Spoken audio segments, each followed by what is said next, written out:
enter those regions. He has taken other steps that amount to a direct assault on Ukraine's sovereignty. We responded in turn quickly and decisively. Within less than a day, we'd announced the first tranche of sanctions with our allies and partners, including those in the European Union, the United Kingdom, Canada, Japan, and Australia. Our German allies, yesterday, took resolute action to ensure that the Nord Stream 2 pipeline, what had been a prized $11 billion investment on the part of the Russian Federation, is suspended indefinitely. And as you have just seen, President Biden today authorized sanctions on Nord Stream 2 AG and its corporate office holders. We have now taken complementary action using our own authorities to ensure that Nord Stream 2 is off the table, just as we said it would be. In lockstep with our allies, we are blocking from the global financial system two large banks that are connected to the Kremlin and Russian military, and Russian sovereign wealth can no longer trade on US or European financial markets. As you all know, we additionally sanctioned Russian elites, those elites who are in many ways complicit. This is the beginning of our response. If Putin escalates further, we will escalate further using additional sanctions and export controls, which we've yet to unveil, but are fully prepared to implement with allies and partners across the globe. The sequence of events that Secretary Blinken laid out at the UN Security Council last week appears to be proceeding exactly as he laid out. We've seen false flags. We've seen provocations. We've seen theatrically staged meetings at the Kremlin. We've seen cyber operations, and the list goes on. So where do we go from here? Moscow needs to demonstrate that it's serious about diplomacy. Russia's actions over the last 48 hours have, in fact, demonstrated the opposite. If Moscow's approach changes, we remain ready to engage. The United States and our allies and partners remain open to diplomacy. We are eager to engage to avert what would be a brutal and costly conflict. But as we have said, diplomacy cannot succeed unless Russia changes course. As we have said, we are prepared. We are prepared for any contingency going forward. Matt. Okay. Thanks. I have a question about the Houthi sanctions, but it's largely semantic, so I'll leave it till later. On Nord Stream 2, you guys have been saying for months, indeed for over a year since the waivers were first granted, that in fact this gave you additional leverage, withholding the sanctions did, and would serve as a deterrent. Clearly, it didn't. They didn't provide you with any leverage at all that we can tell, because of what you just said in your opening statement about the invasion beginning. So, you know, how do you explain to people why you didn't impose these sanctions earlier? So, Matt, it's important, and let's just rewind the tape and remember what has happened in recent hours. Yesterday, within a short time frame of the Russian invasion beginning, Germany took decisive, resolute action to take Nord Stream 2 off the table. Today, we followed with our own complementary authorities using the powers and capabilities that we have. We have always said, in the context of Nord Stream 2, in the context of the steps that we are taking with partners and allies around the world, that one of the most important tools we have in our arsenal is transatlantic unity. The fact that Germany acted so quickly, so decisively, is in many ways a product of the coordination, of the consultation we have done now with two successive German governments. Of course, it started with Chancellor Merkel and her government, and in more recent months, we have had concerted discussions with Chancellor Scholz and his government. The fact that we are acting in unison immediately to take these steps that essentially remove Nord Stream 2 from the equation, that is a byproduct, that is a result of the work that we have done together with the German government over the course of these last several months, over the course of the last year or so. So it sounds to me, correct me if I'm wrong, that your argument is that if you had imposed the sanctions earlier, the Germans wouldn't have the Germans wouldn't have done what they did yesterday, or it would have been a much bigger lift to get them to do that. What we have said in our strategy has been predicated on the knowledge that transatlantic unity is the most powerful instrument we have. But I don't. But look, the pipeline's already been built. Okay. Now, whether it gets turned on or not, another question. Right. So you presumably you had more leverage, and I don't understand why you don't think that you would have had more leverage if these sanctions had been imposed before the pipeline was finished. So, Matt, you also raise a good point. The pipeline, when this administration came into office, was more than 90% complete. We have imposed sanctions under PISA on a number of targets associated with this pipeline, persons and entities. But the fact is that had we sanctioned Nord Stream 2 AG, had we sanctioned its corporate office holders, it is far from clear that that would have kept the pipeline from going into operation. What the Germans did yesterday was to ensure that the pipeline is no longer part of the equation. Right. So by acting together with the Germans, how we did, when we did, and the way in which we did, we have ensured that this is an $11 billion prize investment that is now a hunk of steel sitting at the bottom of the sea. All right. Well, I don't think you can prove, and the converse can't be proven either. But you just don't know if imposing the sanctions earlier would have had more of a deterrent effect, or any deterrent well, effect. If we would have made it a sunk cost many months ago for the Russian Federation, I don't think that would have had much deterrent capability. Well, but it hasn't anyway. So I'll leave it there. Simon. Yeah, the Secretary obviously said yesterday he had cancelled his meeting with Foreign Minister Lavrov, but you guys remain open to diplomacy. So what exactly would you want to see from Russia in order to, reschedule that meeting, in order to resume some kind of diplomacy, diplomatic talks between you? And just an additional one, you've sort of, this is the last, or this is part of the first tranche of sanctions, the Nord Stream 2 sanctions that just came out.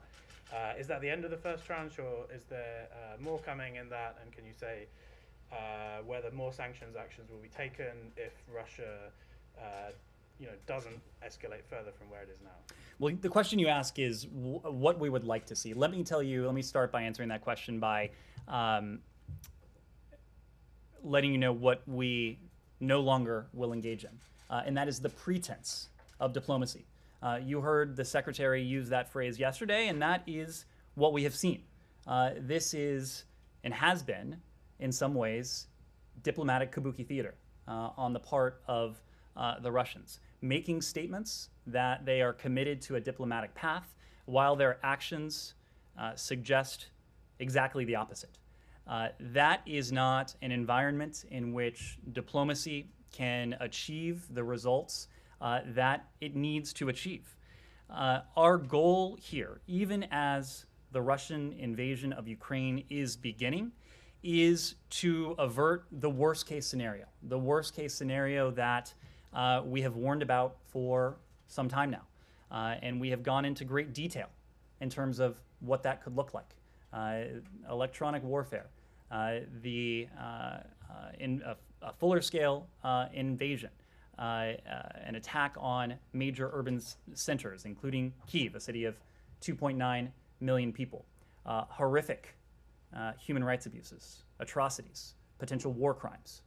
These are all things that, even as the invasion is beginning, we are going to do everything that we reasonably can to prevent from happening. And so that's why, together with our allies and partners, we absolutely remain open to diplomacy, but only if Moscow is serious.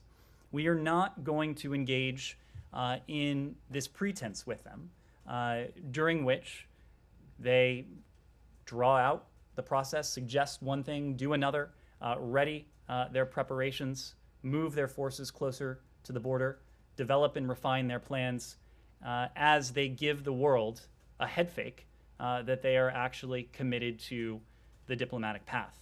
Now, there are a number of ways that Moscow could indicate that it is serious. It essentially boils down to de-escalation. That would be the most concrete, the clearest indication that diplomacy has the potential to bear fruit, that diplomacy has the potential to save lives.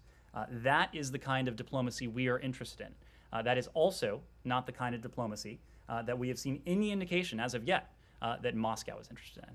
Vivian.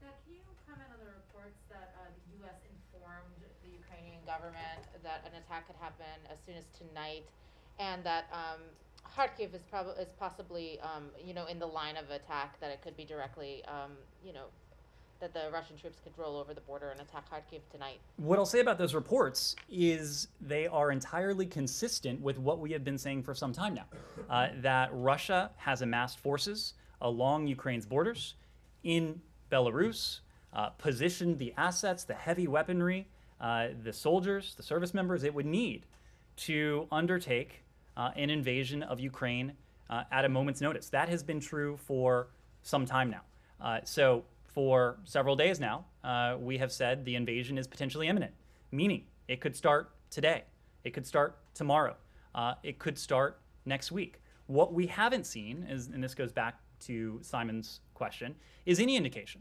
that the Russians are backing away from this. We have not seen any data points that alleviate the grave concern, the profound concern that we've been expressing for some time now.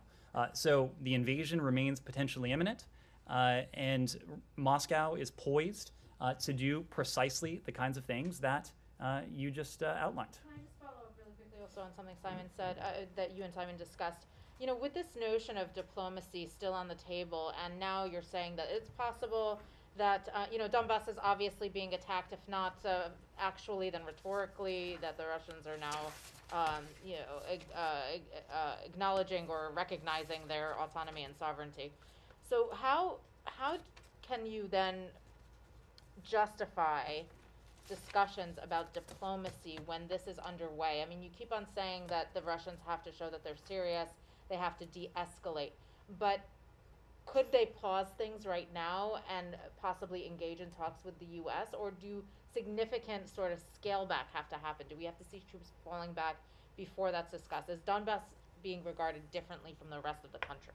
So you heard from our colleagues at the White House and others here over the course of the day yesterday, including the Secretary, that the invasion is beginning. And when we spoke about the beginning of the invasion, we talked about several developments over the course of that 24-hour period. Vladimir Putin's recognition of the so-called DNR and LNR, the order that he conveyed to the Ministry of Defense to deploy forces into the Donbass, the authorization that he sought to send Russian service members into service extraterritorially, the rhetorical assault, essentially, that we saw President Putin deliver against Ukraine, denying Ukraine its sovereignty and essentially its right to exist. Those are what we've seen, those are what we've heard. But as I just mentioned, there are some things, many things in fact, that Russia is poised to do at a moment's notice that we have not yet seen. A large-scale invasion, an assault on urban centers, the human rights abuses, the potential war crimes, the atrocities that we have great concern could take place. These are all things that we want to prevent. So you asked the question, why would we engage in diplomacy? Well, we would engage in diplomacy to save lives. We would engage in diplomacy to prevent an all-out war. This is a war that would be brutal, it would be costly, it would be, in many ways, devastating for the Russian Federation, of course, for the Ukrainian people, and the way in which the Russian Federation would wage this war. You heard from the National Security Advisor. It would not be a type of conflict that you might imagine over territory or over concrete ends. You heard the National Security Advisor make the case that this would be a war waged against the Ukrainian people to subjugate them, to crush them, to exact, in many ways, revenge. This is what we want to prevent. So we are ready to engage, but we need a partner. We need a negotiating counterpart that demonstrates seriousness of purpose. We have not seen that from the Russian Federation. In fact, we have seen the opposite at every turn. Andrea. We have diplomats right now in Lviv, or are they spending the nights in Poland and going back and forth? Have we made any kind of commitment to the safe passage, to any kind of extraction, if you will, for key members of the Zelensky government, if necessary? And what would be our commitment to any insurgency that developed, given if it were a full-scale invasion, if any? I mean, there was training, there was support. And one final question. Should write these down. Sorry. Your reaction to former Secretary of State Pompeo and former President Trump praising Putin's cleverness, strength, and smartness in the last couple of I'll start with that one. I have no response. In fact, I have no words. To move on to Lviv, I think what you heard from us on Sunday is that the Secretary had determined that it was in the best interests, of the safety and security of our team on the ground, for them to temporarily relocate into Poland. They have been spending the night in Poland, but they have been regularly essentially commuting back into Lviv. Our chargé, Christina Kavin, has been leading the team back on the ground in Lviv. We have every expectation that they will continue to do so as long as the security environment remains permissive.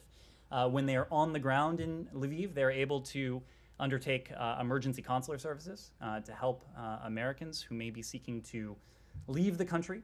They are engaging with our Ukrainian partners, and they have important missions that they're able to fulfill in Lviv. But regardless of whether they're in Lviv, whether they are in Poland, that in no way changes the commitment we have to our Ukrainian partners. It in no way diminishes the partnership we have with Kyiv. We've remained in constant contact with our partners in the Ukrainian government, and that takes me to your question about any advice we may have passed on to the Zelensky government. The fact is that we are in contact with our friends and counterparts in Kyiv on a daily basis. As you know, Foreign Minister Kuleba was here yesterday. The president had an opportunity to speak to President Zelensky over the weekend. The secretary was in the Oval Office for that call. The President Zelensky, and his team know that they have the steadfast and unwavering support of the United States. Of course, our goal in all of this is to avert that worst-case scenario, the worst-case scenario that we've already talked about in the course of this briefing. The fact is that the president and his team will make decisions in the coming days based on the best interests of their country and their people. The foreign minister was asked a question about this just yesterday. He provided an insight into their thinking, but these will be decisions that our Ukrainian counterparts will make based on their own determinations and their own calculus. In terms of our, let me put it this way, in terms of our continued assistance to our Ukrainian partners, the president has made very clear that in the event of a Russian invasion, which, as we have said, is beginning, we will not only continue our defensive security assistance to our Ukrainian partners, but we will double down on it. So on top of the unprecedented level of defensive security assistance that we provided to our Ukrainian partners over the last year, $650 million, including a $200 million drawdown that the president signed in December, deliveries of which continue to flow into Kyiv. Flow into Ukraine, I should say. We will continue, not only continue to provide that support, but we will look to further that defensive security assistance for our Ukrainian partners. Kylie. I'm just wondering if Russia has responded at all to Blinken's letter yesterday, and what diplomatic conversations between the U.S. and Russia have looked like in the last 24 hours? What I'll say is the Secretary laid out for Foreign Minister Lavrov in a private communication the fact that under the current circumstances and what we have seen from the Russian Federation so far, our conclusion that a meeting this week in Geneva would not serve the purpose that any such meeting would need to serve. And first and foremost, that is to avert a brutal, massive, costly conflict. The Russians and all of you later heard that publicly from Secretary Blinken. The Russians know precisely our position. They know through private communications and through our own public messaging that we stand ready to engage diplomatically if they are willing to do so in good faith. And if they are willing to change their posture, we will be ready, willing and able to engage them on this. And did the Secretary detail what in good faith would look like in this letter, or was it broad descriptions like you just gave? We are not going to be prescriptive in terms of what de-escalation might look like, what good faith might look like. We have been very clear because all of you know, presumably our counterparts in the Russian Federation know, what steps might look like if they were interested in signaling de-escalation. We have not seen any of those steps. And again, we have seen steps that actually move in the opposite direction. And then just last question. Can or will the U.S. keep open our embassy in Moscow if there's a full-scale invasion into Ukraine? We believe in times of conflict, in times of crisis, that the ability to communicate is in some ways even more imperative. Now, long before the massive Russian military buildup started along Ukraine's borders in Belarus, of course, our team on the ground in Moscow and throughout Russia, they were in a very difficult operating environment. A very difficult operating environment because of the restrictions that the Russian Federation had imposed on them.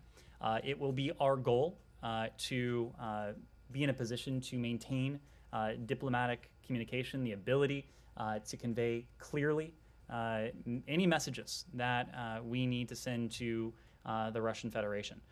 Embassies are an important tool in that, but we have also seen the Russian Federation, even in recent days, escalate on an unprovoked and needless basis the bilateral challenges in terms of our own diplomatic staffing in Moscow and our ability to operate an embassy on the ground. But again, we believe communication, we believe the ability to pass messages is even more important in times of great crisis. On Nord Stream, are you working with the Germans to find alternative sources of energy for them? I mean, it seems like the pipeline is not going to go full, going to go operational anytime soon. So are you working with them, with the Qataris or any other potential suppliers, perhaps in Algeria and so on, and about the means to get it there? Now, I have a quick question on the diplomacy. Sure. Let me start with your question on the energy. And of course, this was something that President Biden discussed yesterday. We have been frank, we've been candid with the American people that our measures, the measures we have and are prepared to impose on the Russian Federation, certainly won't be cost-free for the Russian Federation, but they won't be entirely cost-free for the rest of the world as well. And so that is why we are working with countries around the world, executing a plan with major producing and consuming countries to secure the stability of global energy supplies, whether that's oil, whether that's LNG. For energy consumers, and you heard this from Deputy National Security Advisor Dalip Singh yesterday, he made the point that we all have strategic reserves at our disposal. And those reserves, we know, could support the supply of global energy. The White House announced such a move late last year. There are other countries that have their own strategic supplies. For energy producers, we know that many of them have spare capacity to provide supply to global markets that could balance those markets in the event of any supply disruption. More broadly, we've been very clear with the Russian Federation that any further attempt to weaponize energy, to constrict flows with a malign geopolitical intent or purpose would have massive consequences. And to your point, would only further the longstanding effort to diversify energy supplies for Europe and the rest of the world. We have heard from a number of countries, including Japan, including Australia, including Slovakia, that they are taking concrete steps in terms of global energy markets. We expect other countries will have announcements of their own. We also know that the International Energy Agency has announced that it's monitoring and consulting with member states to ensure market stability going forward. But to the question about diversification of supply, this has been a long-standing goal of ours. And to go back to the question of Nord Stream 2, there was the communique that together we drafted and finalized with the German government over the summer, in the summer of July of 2021. It laid out a series of steps that Germany committed to taking with Ukraine to help Ukraine diversify its supply of energy, cognizant that Russia had weaponized energy flows in the past, and Russia might have been looking to do so again in the future. If Russia were to take that step, we've been very clear about the massive consequences that would befall it. Very quickly, Bob, on Kylie's and your response on diplomacy. So, are you urging the Ukrainians not to cut off relations with Russia? And because there was talk that they might cut off all diplomatic relations with Russia. That's a decision for the Ukrainian government to make. Of course, but are you bringing that in I mean, if they decided to cut off their relations with Russia, you wouldn't say, no, don't do it now, or go ahead, do it, whatever. That is a decision for the Ukrainian government to make. Again, the Russian Federation has launched an assault on Ukraine's sovereignty, on its territorial integrity, in many different ways, in many different forms. But the decision as to whether to continue diplomatic relations between Kyiv and Moscow, that's something that Kyiv will have to decide. On the diplomacy, I'm curious about your reference publicly from the podium to what the Russians have been doing as kabuki theater. What specifically are you referring to? The meeting in Geneva between Secretary Blinken and Foreign Minister Lavrov, the UN Security Council meeting last week, or even yesterday, whatever it was, a day or two ago, the Russian National Security Council. So I think you could point to any number of steps. What comes to my mind immediately was the dramatic theatrical scene we saw, I guess it was last week now, between President Putin and his deputies, in which they had what was scripted, I assume, to be a pretty candid exchange, indicating that the Russian Federation should pursue diplomacy, only as at that very moment and in the days that followed, we saw additional Russian forces go to the border. We saw additional Russian forces take up readiness. That is not consistent with a country that purports to be interested in diplomacy. No, but that is not diplomacy per se. That was an internal government meeting, whether they was staged. That was kabuki theater. I think we can agree. Fine, yeah, but I want to know if you're talking about the meeting in Geneva between the Secretary and I was referring to the You're referring incident of kabuki theater that I just mentioned to you. Okay, because I just want to make sure that you don't think, you're not now in a position where you think that the meeting in Geneva that did happen was a waste of time and simply an entertainment. Look, I wouldn't want to characterize the Security Council meetings are a waste of time because I just want to make sure that you're not so talking about the UN Security Council meeting most certainly was not a waste of time because the Russian Federation and the entire world heard from a number of countries the broad and strong consensus that this should be resolved diplomatically and that state sovereignty should be an inviolable principle. That certainly was not pointless. Yes. Sure. Because before the Security Council meeting, U.S. officials said that they believed Russia could be using it as a pretext for this invasion. And you said earlier that this is and has been in some ways kabuki theater all along. So are you, to Matt's point, are you making the assessment that they The Russian Security Council meeting you're referring to? No, sorry, the one last Thursday. Before it, there was a briefing where U.S. officials said they believed, given the document that the Russian mission circulated, that they were going to use the meeting as a pretext. So do you assess now that all of these diplomatic engagements were part of a charade to give Russia cover, to show that they had been, engaging in good faith diplomacy in their mind? I wouldn't want to make a sweeping categorical judgment like that. What I will say is that if you take a step back, we have not seen any indication that Russia's stated commitment to the diplomatic path had bore any resemblance to its actions, or that its actions reflected any stated commitment to the diplomatic path. That is not to say that there is not value in these sessions, and I think the UN Security Council session that you all saw last Thursday was extraordinarily valuable. It was valuable even for the Russian Federation, and if any of those messages got to the Russian people, they would have heard a strong message of resolve and consensus and unanimity from the rest of the world, that the steps that Putin was taking, the plans that he may well still have in mind, that is not something that the rest of the world is prepared to countenance. But the meetings in Geneva, the non-papers back and forth, that you don't think that all was a charade by the Russian government? I am not prepared to use such wholesale language. Now, have we been able to deter and to prevent the worst case scenario? That's still an unresolved question. What is not unresolved is that we have seen continued signs that the Russian Federation is moving forward with the plans that we have been warning about for weeks. Can I just another follow-up?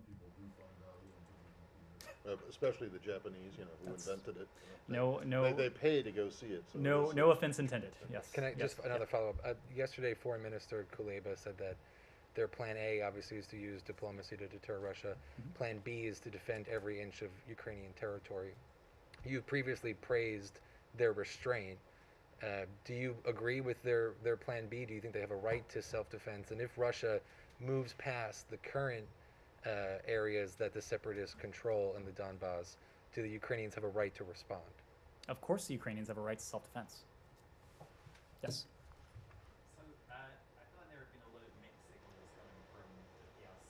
In terms of its stance on the Ukraine situation. At times they've talked about the importance of state sovereignty. At other times they've railed against NATO expansion. Has the State Department been in communication with PRC interlocutors seeking clarity on their position? And have you laid out any ways in which these ongoing signals might undercut U.S. China ties? And on a related note, you've kind of hinted before that if the PRC were to seek to undermine the impact of U.S. sanctions on Russia, then the U.S. would have countermeasures. Have those discussions continued with PRC interlocutors? Well, as you know, Secretary Blinken had an opportunity to speak to his counterpart, Foreign Minister Wang, just the other night. And one of the two primary topics they discussed was Russia's, the crisis that Russia has needlessly precipitated with Ukraine and with the rest of the world. Secretary Blinken, and we issued a readout, the PRC also issued their own readout, but you saw in our readout that the Secretary made very clear where we stand in terms of our unwavering support for Ukraine's territorial integrity and its sovereignty.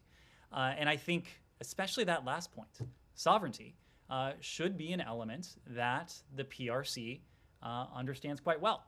We often in statecraft hear the PRC cite this principle of sovereignty, which in any number of instances they have claimed should be inviolable, should be sacrosanct, should be one of the foundational rules that countries abide by and respect. So you'll have to ask the PRC how they marry that long-standing position with anything less than an effort to use the considerable influence and sway they have with the Russian Federation to urge Vladimir Putin to back down, to de-escalate. Whether they are doing that, you'll have to ask them. But we did see in the readout that our PRC counterparts are also calling for the situation to be resolved diplomatically and to be resolved peacefully. Now, whether Putin heeds that call, I think that is not something we yet know. What about relaying the potential impact on U.S. China relations? Look, in terms of our bilateral relationship with In terms of China's support for Russia and its railing against NATO expansion and the potential, tacit endorsement that provides, what's the impact of that on U.S.-China relations? Well, we believe, and we've made this point not only about the PRC, but every responsible country in the world has, in our estimation, an obligation to use any influence it has with the Russian Federation to urge, to incentivize, to advocate for Vladimir Putin to back down, for the Russian Federation to de-escalate. Again, you will have to ask the PRC whether they have used their own considerable influence with the Russian Federation to that end. Of course, we've all read the 5,000-word joint communique, and we can glean our own conclusions from that. I think what gives us concern is that from that manifesto and from what we've seen not only in recent days, weeks, and months, but in recent years, is this growing partnership between Russia and the PRC. And I say it's concerning because we talk about a rules-based international order, a rules-based international order that has been at the crux of 7+ decades of unprecedented levels of stability, of security, of prosperity the world over, whether that's in Europe or the Indo-Pacific and places in between. It is true, we think, that Russia and the PRC also want a world order. This is a vision that they appear to be developing together, if you read that communique. But this is an order that is and would be profoundly illiberal, an order that stands in contrast to the system that countries around the world, including, by the way, Russia and in some ways the PRC, have built over the last 7 decades. It is an order that is in many ways destructive rather than additive. So that is, as we see this relationship develop, and we've seen something that gives us great concern. And of course, in recent days, we've seen Russia reach out to its autocratic counterparts in other corners of the globe. This gets back to one of the core points that the president has been making since before he assumed high office, and that is increasingly we are seeing the world divided between democracy and autocracy. It is and has been a charge of this president and this administration's foreign policy to act to unite our democratic colleagues around the world, to act in unison, to galvanize collective action. And I think whether the challenge has been what Russia is doing, whether the challenge has been what the PRC is doing, what we are seeing from state and non-state actors around the world, you've seen us succeed in that. But it will continue to be an animating principle as we continue to see the forces of autocracy, the forces of authoritarianism, the forces of illiberalism continue to work together and attempt to combine forces. But the other point, even as they try to do that, we are confident. We are confident in our own abilities. We are confident in our abilities as an international community. And whether that's the West, whether that's a community of democracies, whether it is our system of alliances and partnerships that span the globe. And we're confident for a number of reasons. If you look at it quantitatively, we have 50% plus of global GDP. We have a large share of the world's population. China and Russia, in terms of their GDP, are what, 20% of global GDP? We have innovation, we have entrepreneurship, we have a shared set of values that we really think are a core instrument of national power. And we know that when we put all of this together, especially when we act with our allies and our partners, as we've done in the face of the challenge that Russia has posed, in the face of the challenge to the rules-based international system that the PRC has posed, or even when you talk about the threats and challenges that we face that are not state actors, climate change, COVID, economic recovery. We know that acting together, we are situated to take on any threat, to seize any opportunity. And that's really been the driving force of our foreign policy. It's why Secretary Blinken spent so much time of his first year in office repairing, revitalizing, in some ways reimagining the system of alliances and partnerships. And you are seeing the dividends of that now play out, even in recent hours. Well, first of all, can you guess how long that answer was? How many minutes that was? I'm sure you will tell me. I can't because my otter seems to have like frozen here. I hope you pay for the premium version. But if you're boasting about how reinventing it and you're seeing the fruits of all that labor now, you're talking about the united reaction, the united response of the international community. Russia. Okay, can I purely? It's unrelated to Ukraine, but it is China. And that is something that I know Nike is interested in and has been asking about before. But you know, there is barely an anniversary an anniversary in diplomatic history that goes by without the U.S., the State Department at least, if not the White House, making some kind of comment about it.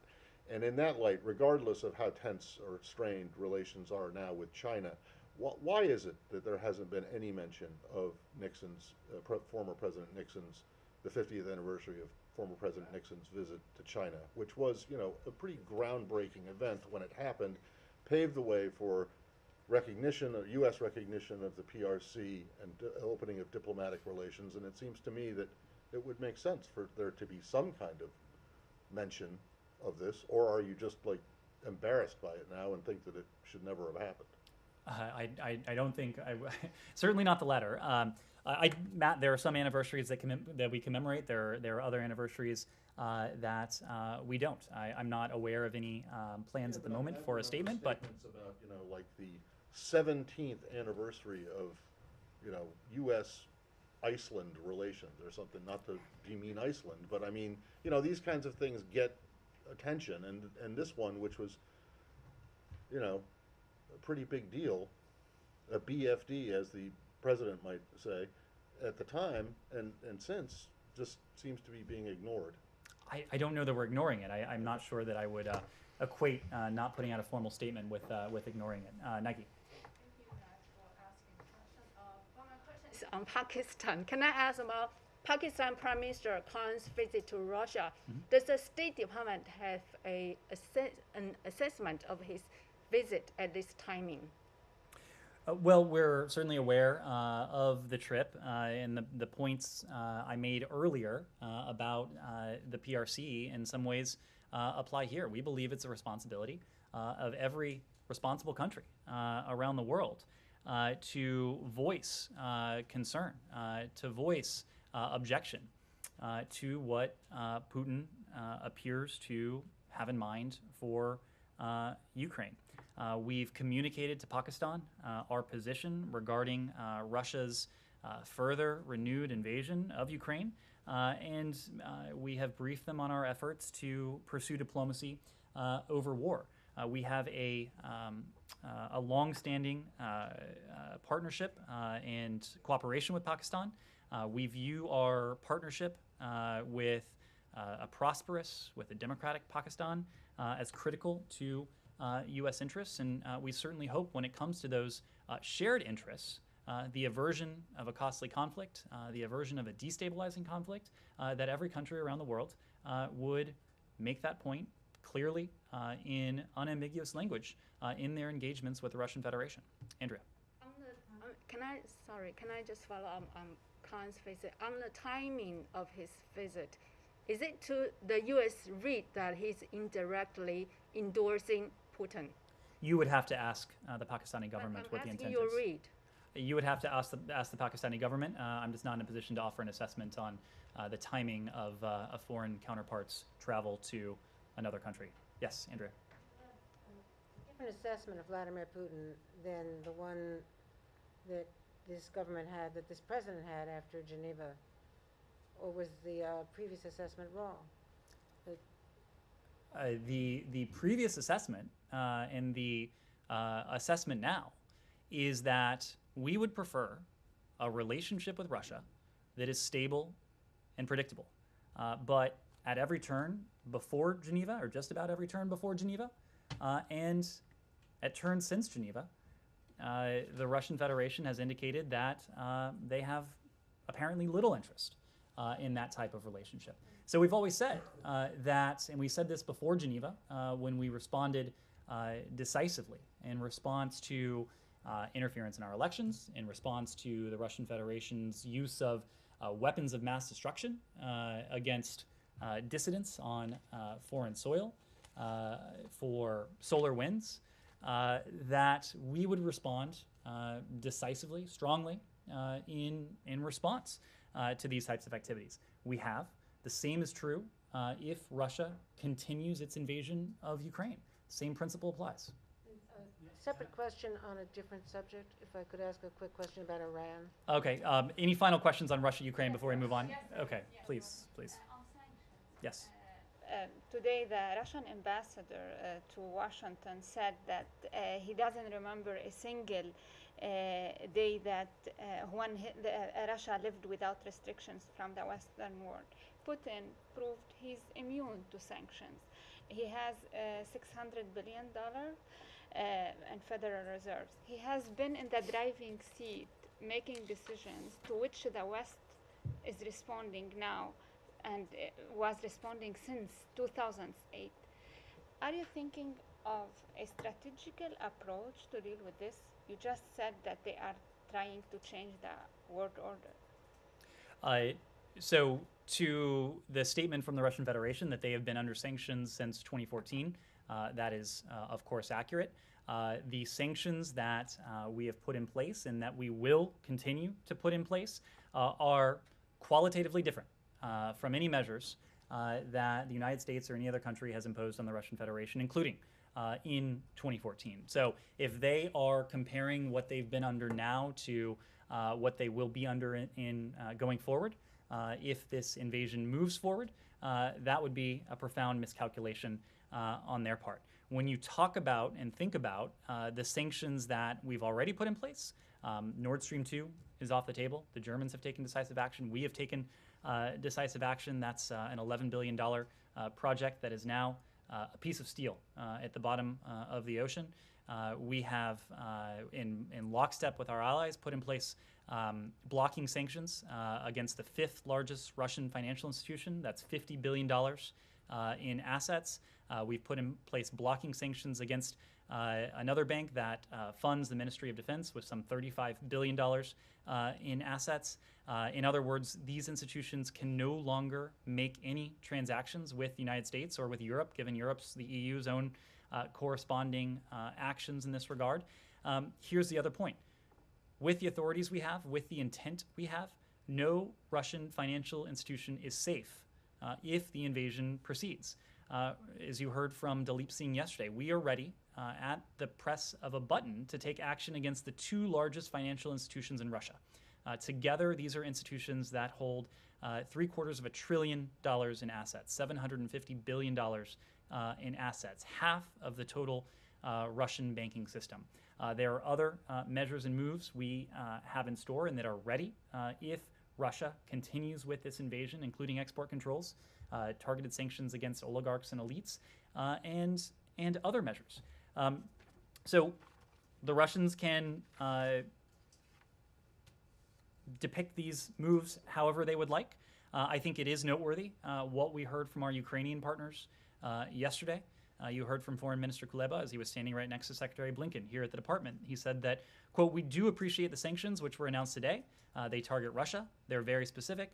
They are painful." Please. Please go ahead. Yeah, Joel. Thanks, Ned. I arrived with a couple questions of my own and have a couple follow-ups for this interesting conversation from what you told my colleagues. First, do you think that China, given their desire for the world order that you just described, regards Russia's invasion of Ukraine as a step towards bringing that about? It is certainly not a step in the direction of the principle that the PRC claims to prize, and that is state sovereignty. I think everyone in this room is familiar with the position the PRC has taken in response to Russia's aggression in Ukraine since 2014. I wouldn't want to characterize that, but it suggests a level of deep unease. Again, I would refer you to the PRC for any comment they might have on what Putin has in store. But if we are to judge the PRC based on what they have said consistently on the world stage in any number of fora, a direct assault on the sovereignty, on the territorial integrity of another state, that would not be consistent with what we've heard. Yeah, I was just trying to clarify because I thought I heard you say they've combined forces somehow. It was a reference to the burgeoning partnership that we've seen between these two countries over the course of many years now. Okay, on Ukraine's Plan B, fighting for every inch, Senator Risch, who is of course ranking on foreign relations and on intelligence, or a senior member of the Intelligence Committee, has said that Russia could sweep across Ukraine pretty quickly. Their first day would be their best day. They'd immediately face resistance movements. So I wonder, would the United States, as a member of NATO, either encourage or object to other NATO members offering this Ukrainian resistance cross-border safe haven? Countries are going to make their own sovereign decisions. We have, in recent weeks, as you know, worked with a number of our NATO allies to authorize them to provide U.S. origin equipment to our Ukrainian partners. This is defensive security equipment with an understanding that our Ukrainian partners need supplies, need material to defend themselves. The United States has provided them with this. We have a number of our NATO allies have done the same. But when it comes to decision that NATO allies or other countries in Europe might make along those lines, I need to refer you there. And that, I guess I wonder, do you see any lessons from Afghanistan for the kind of risk where of course, when the Taliban could retire across the border to a place where they couldn't be attacked, then that was difficult for a modern military to defeat? I would hesitate to make battlefield comparisons between two very different countries. Finally, what I hope are truly a couple quick ones. Those Nord Stream 2 sanctions, are those permanent, or do you think that the permanent punishment for this is that's gone, or do you regard that as something that could be lifted again later in exchange for de-escalation? And can we also get an answer to Foreign Minister Kuleba's request for a Lend-Lease program? Do you expect that to proceed? The fact is that sanctions are a means to an end. There is no sanction in any responsible sanctions program around the world that is permanent. And that is precisely because we don't sanction countries just with the goal of enacting sanctions. This is not a policy to be purely punitive. This is a policy to change behavior. In this case, this is a policy to deter a further Russian invasion of Ukraine, to deter a war, a bloody, costly, devastating war that would take place on European soil and that would constitute the greatest threat to peace and security since the conclusion of World War II, certainly since the end of the Cold War. Wait, so now the imposition of sanctions is a deterrent? I thought we just spent the last couple of months, you and the administration spent the last couple of months arguing that the threat of sanctions was the deterrent, and that if you actually imposed them, then you would lose that deterrent. Matt, you've heard us say. Well, you can't have it both ways. We're not having it both ways, Matt. You have heard us say very clearly: if Russia's invasion escalates, if Russia's actions escalate, so too will our response. We are prepared to enact an escalating series of measures against the Russian Federation until and unless the Russian Federation changes course. Sorry. So look, I don't have any response to that, but specific response to that. But I will make the point that this has not been lend-lease. This has been a program of provision. We have provided our Ukrainian partners with, over the course of the last year, $650 million worth of defensive security assistance. We're in a constant conversation and dialogue with our Ukrainian partners about their defensive security needs, and that will continue. As I mentioned before, if the Russian invasion continues, we will not only continue with that provision of security assistance, but we'll double down on it. So Yeah, could I change topics? anything Yeah, left on very Russia, quickly Ukraine? on the Palestinian. In the very back, please. But we listened to the Russians also, and they present also, as they say, their legit security grievances. And it seems the West, in a way or another, did not reach any common. To which extent the U.S. and NATO now is really going into this offer of diplomacy? Where is the West going to give in into the security demands from Putin? So this is something we've spoken to at great length. It's actually something that we put in writing at some length. Subscribers of El País can see it with their own eyes. But we've been quite clear that there are some quote-unquote demands that the Russian Federation has put forward that are non-starters for us. The very principles that are at stake in terms of the rules-based international order, those are not negotiable.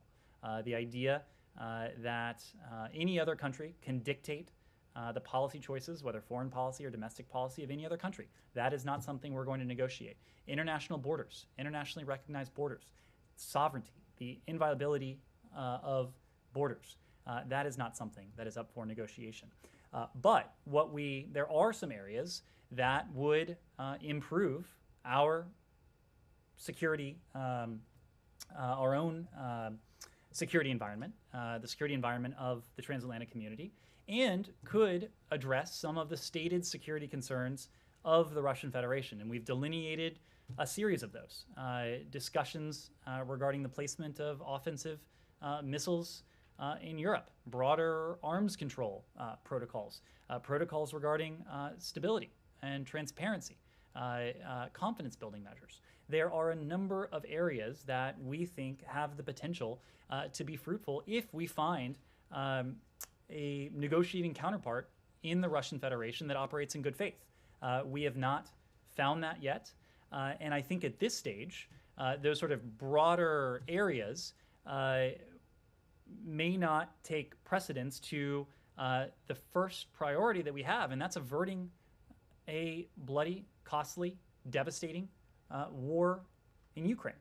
So I think our diplomacy going forward, at least for the foreseeable future, if, again, we find a counterpart in Moscow that is willing to sit down in good faith to discuss these issues in good faith, we are going to be very focused on saving lives, on preventing a war, on seeing to it that the plans Putin has set in motion over the course of many months now do not go forward. Connor. Trevor Reed and Paul Whelan, do you have any indication that their cases are being treated separately from all this? Any concerns that the crisis would affect their detentions? We always treat the cases of U.S. hostages separate and apart from geopolitical issues and geopolitical dynamics. It remains an absolute priority for us to see the release of Paul Whelan and Trevor Reed, both of whom have been held unjustly, traveled to Russia as tourists, have been imprisoned on false charges that entire time. So it's a priority of ours. You do, but do you have any concern that the Russian government would not? Again, human beings should not be held as pawns in terms of state-to-state relations. It is our priority to see them released, to do everything we can to achieve their release as quickly as we can. And then secondly, do you have any new estimate of the number of Americans that would be in Ukraine at this moment in time? So as we've told you, late last year, October of last year, it was our assessment at the time that there were some 6,600 Americans who were resident in Ukraine. Now, that time frame is important because the very month, October 2021, that this assessment was last updated was the very month that we started urging Americans not to travel to Ukraine. In more recent weeks, as you know, we have been recommending and even more recently urging Americans to leave Ukraine. So I think there is every expectation that the number of Americans who were resident in Ukraine late last year, October of last year, is far lower now than it was then. I can tell you procedurally, we have been in repeated contact with Americans who remain in Ukraine. We have asked them to provide us with their contact information so that we can continue to be in communication with them, to urge them to leave the country, to avail themselves of commercial and private options that continue to be available, and to provide any form of support that they may need in doing so. And that includes a repatriation loan if they're not able to afford the return travel on their own. In addition, we have provided specific guidance on overland crossings that Americans can take, providing specific recommendations about border crossings. We have been engaged in diplomacy with our Polish allies to see to it that Americans need not have any sort of advanced authorization to travel across the border. We've even established a welcome center across the Polish border to assist Americans should they need any assistance, whether it's a passport application, whether it's any other form of consular assistance. Yes. They're Americans who are unjustly detained. So you regard them as hostages? I haven't heard that formulation before, but maybe I've missed it. They are Americans who were held unjustly against their will. I know, but do you regard them as hostages? We'll get back to you if there's on that. Yes. Latin America, the fact that Putin is looking for new partners in Latin America, for example, Argentina, Brazil. What's the position of the State Department? And do you think this is a way to increase the pressure on the United States? Talking about the close relationship of United States with Latin America. Well, it goes back to what we were discussing before, and this is the fact that what we are seeing is autocracies around the world band together.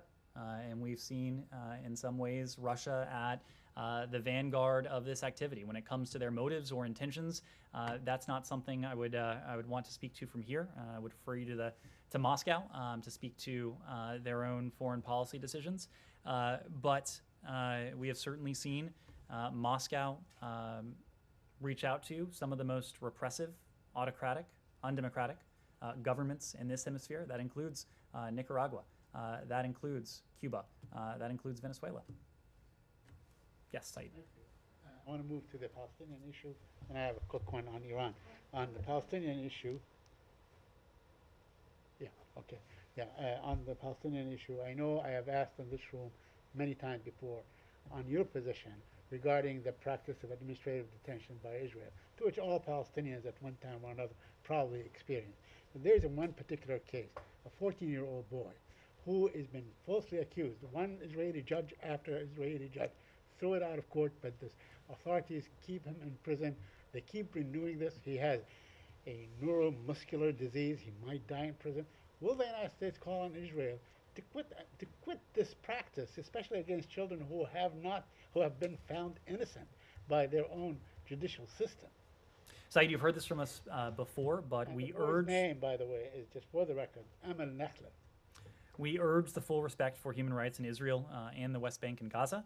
As we said many times, Palestinians and Israelis alike equally deserve to live safely and securely, to enjoy equal measures of freedom, of security, of prosperity. Do not arrest Israelis and put them under administrative Said, detention. and again, you have heard this from us before, but we continue to elevate the role of human rights in our foreign relations and to encourage, to your question, legal reforms that advance respect for human rights of all individuals. My second question also pertains to the holding of dead Palestinians, killed Palestinians, those who have been killed by the Israeli authorities for years on end. Is that a form of collective punishment? Does this administration view this as a collective punishment? We have stressed to Israel, both publicly as well as privately, our strong hope that any measures that Israel takes would be designed to avoid further escalating tensions and to take into consideration the impact of any such measures on the Palestinian people. lastly, on Iran, should we expect some sort of a deal or returning to the deal over the next few days, as was suggested? Well, you've heard this from my colleagues, but there has been significant progress, and we are close to a possible deal. But at the same time, a number of very difficult issues remain unresolved. What we know is that there is very little time remaining to reach a deal, to resolve these remaining issues, given the pace of Iran's nuclear advances.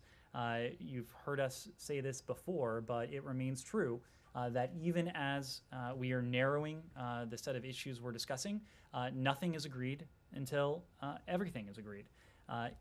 If Iran shows seriousness, if it demonstrates serious of purpose in Vienna, we believe that we can and should reach an understanding on a potential mutual return to compliance in short order, potentially within days. But anything much beyond that, if this were to drag on any longer than that, would put the possibility of return to the deal at grave and profound risk. Andrew. Any more specific in characterizing the remaining issues, whether they involve, equipment, centrifuges, compliance, verification, broad categories, Ned? I really can't, and that is primarily because we are at this decisive stage where it is incumbent on the Iranians and all parties to do everything we can to narrow those differences. We're going to be a little bit more circumspect at this especially sensitive period. But again, if the Iranians demonstrate seriousness of purpose, we believe that we can achieve an understanding in relatively short order. Is there anything more on travel? On travel. By the Secretary. Oh, by the Secretary?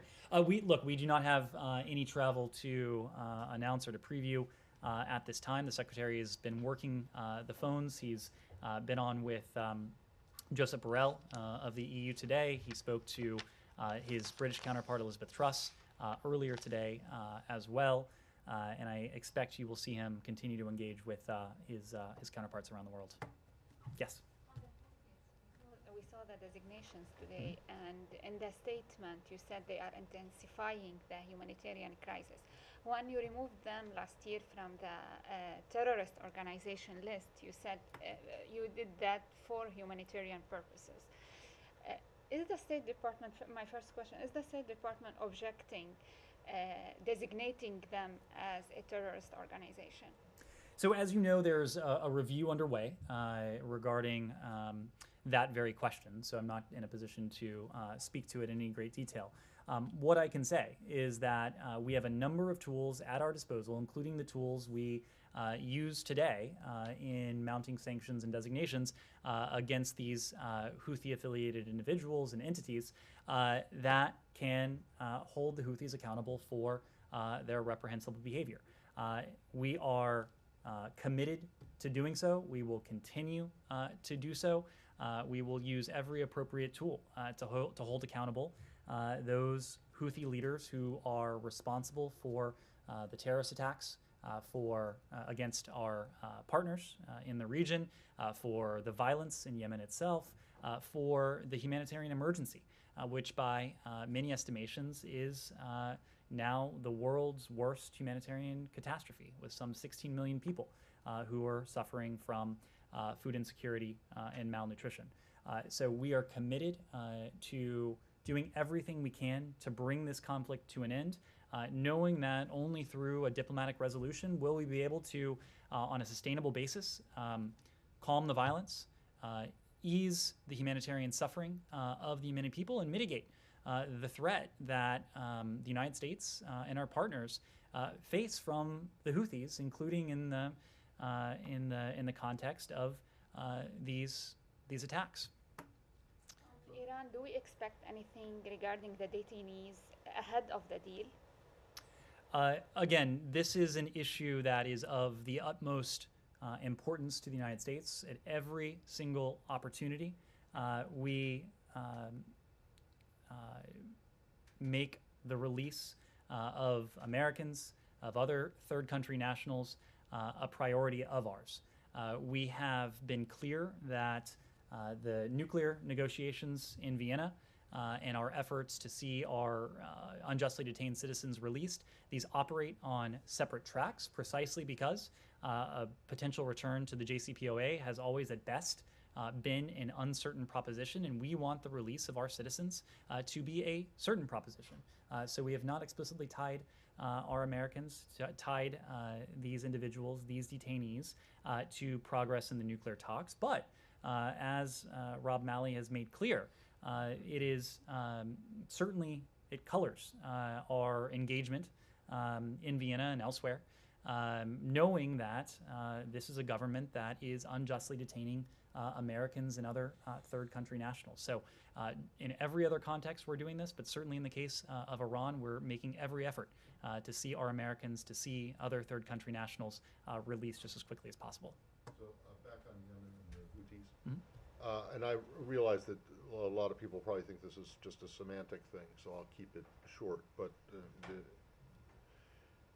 these designations were made under an executive order that is a counterterrorism executive order. And you, in the Secretary's statement and the Treasury statement, it refers to the Houthis committing terrorist acts. But it doesn't identify them as terrorists. And the EO, they're being designated under a counterterrorism EO simply because of their affiliation with the IRGC Quds Force, which is a designated foreign terrorist organization. So my question is, do you believe that the Houthis, as a group, are terrorists? You say that you've designated them under a counterterrorism executive order. You accuse them of launching terrorist attacks, but you won't call them terrorists. Matt, why not? So this is a question that's based on semantics, but we've been very clear that the Houthis have launched reprehensible terrorist attacks against our partners in the region. These may be attacks that are targeting our partners, but these types of operations have the potential not only to harm citizens of Saudi Arabia, citizens of the United Arab Emirates, but Americans who may be in the region as well. So we have been very clear that these are terrorist attacks. Yeah, but you're not saying that the Houthis themselves are terrorists, and I'm just wondering why.